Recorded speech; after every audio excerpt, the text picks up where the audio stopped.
So I'd like to read you a couple of pages from the first book in the Lexie Moon series, Lexie Moon and the Word Burgling Bungle.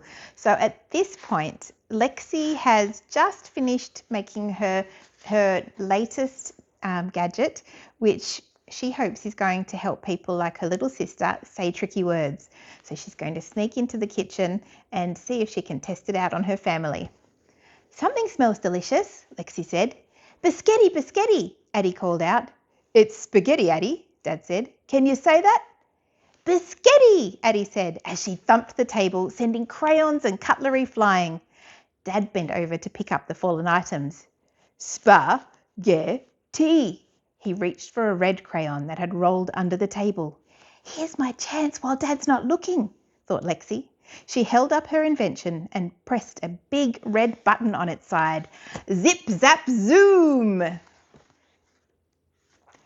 A blue beam shot out and hit Dad in the face. It seemed to pull something out of his mouth.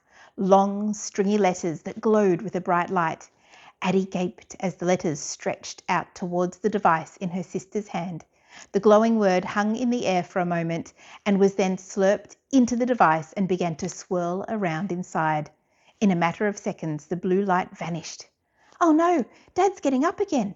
Quickly, Lexie aimed the invention at Addie and pressed a green button. Zoop, zim, zam! Another flash of blue light. The stringy spaghetti letters spun out of the gadget and flew across the room. Addie shook her head and pulled her ear as if a bug had just flown into it. Lexie hid the device behind her back just as Dad stood up again. He went to fetch some clean cutlery. He didn't notice a thing.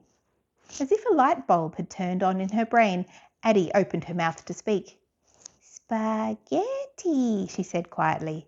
"What was that, Addie?" said Dad. "Spaghetti, spaghetti, spaghetti," Addie said. She was really getting the hang of it. "Well done," Dad said. "You said it. You said that word." "Clever girl," Mum called, stirring the large pot of bubbling bolognese. Lexie tried to hide her grin. "It worked. No need to worry about tricky words when your sister's an inventor." Well, I hope you enjoyed the first little bit of Lexie Moon and the Word Burgling Bungle. Please get yourself a copy to find out what happens next.